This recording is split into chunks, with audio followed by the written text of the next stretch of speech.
Historia del Canon bíblico. La respuesta de la Iglesia. El canon antes de Marción, no existía una lista de libros del Nuevo Testamento. Para los cristianos, las Escrituras eran los libros sagrados de los judíos, por lo general en la versión griega llamada Septuaginta. Además, se acostumbraba leer en las iglesias algunas de los evangelios y cartas de los apóstoles, particularmente de Pablo. A nadie parece habérsele ocurrido hacer una lista de los libros cristianos que deberían formar el Nuevo Testamento. En consecuencia, en unas iglesias se leía un evangelio y en otras otro. Y lo mismo sucedía con otros libros. Pero ahora, ante el reto de Marción, la Iglesia se vio obligada a compilar una lista o grupo de libros sagrados. Tal lista no se hizo de modo formal, no hubo una reunión o concilio para determinarla, sino que poco a poco se fue formando un consenso dentro de la Iglesia. Algunos libros que habían sido usados por algunas iglesias locales cayeron en desuso, y no se incluyeron en el Nuevo Testamento. Otros pronto lograron acogida general. Otros, en fin, fueron discutidos por algún tiempo antes de ser generalmente aceptados.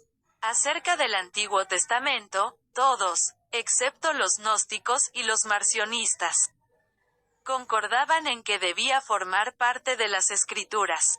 Naturalmente, los cristianos estaban conscientes de las dificultades señaladas por Marción, pero no estaban dispuestos, por el solo hecho de tales dificultades, a deshacerse de la relación histórica entre la Iglesia e Israel.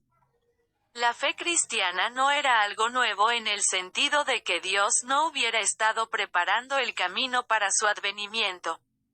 El Antiguo Testamento daba testimonio de esa preparación. El Dios que se había revelado en él era el mismo Dios, a la vez amante y justo, que Jesucristo nos había revelado.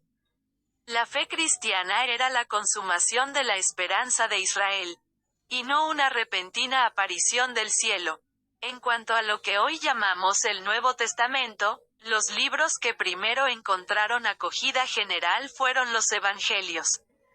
Resulta interesante para nosotros hoy notar que aquellos cristianos decidieron incluir en el Nuevo Testamento más de un evangelio. En fechas posteriores, algunos han tratado de ridiculizar el cristianismo señalando que hay muchos detalles acerca de los cuales los evangelios no concuerdan. Pero aquellos cristianos del siglo II, que decidieron incluir todos estos evangelios en el canon o lista de libros sagrados, no eran tontos.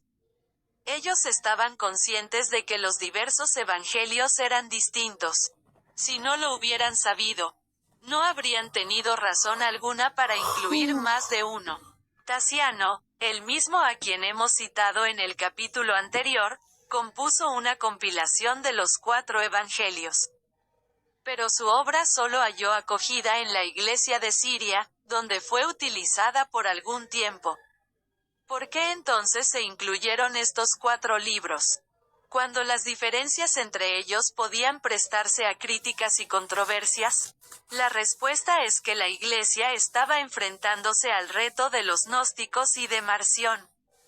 Los gnósticos decían que el mensajero divino había dejado sus enseñanzas secretas en manos de algún discípulo preferido, y así circulaban supuestos evangelios que pretendían contener esos secretos.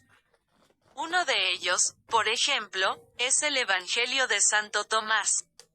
Cada grupo gnóstico decía tener su propio evangelio, y una tradición secreta que les unía con el Salvador. Frente a tales pretensiones, la Iglesia optó por mostrar que sus doctrinas tenían el apoyo, no de un evangelio supuestamente escrito por tal o cual apóstol, sino de varios evangelios. El hecho mismo de que todos estos evangelios diferían entre sí, pero al mismo tiempo concordaban en los elementos fundamentales de la fe, era prueba de que las doctrinas de la Iglesia no eran invención reciente, sino que reflejaban las enseñanzas originales de Jesucristo.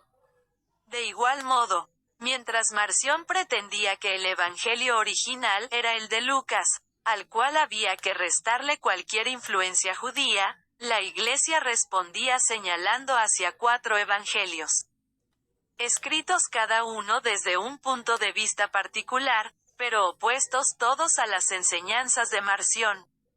Frente a las tradiciones secretas y las interpretaciones particulares de los diversos herejes, la Iglesia apeló a la tradición abierta, de toda conocida, y a la multiplicidad del testimonio de los 4 evangelios.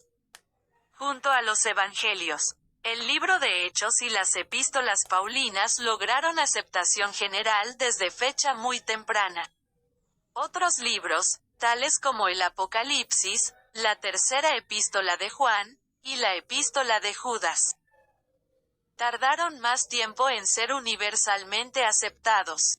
Pero ya a fines del siglo II la mayor parte del Nuevo Testamento había venido a formar parte de las escrituras de todas las iglesias cristianas, los 4 evangelios, Hechos y las epístolas paulinas.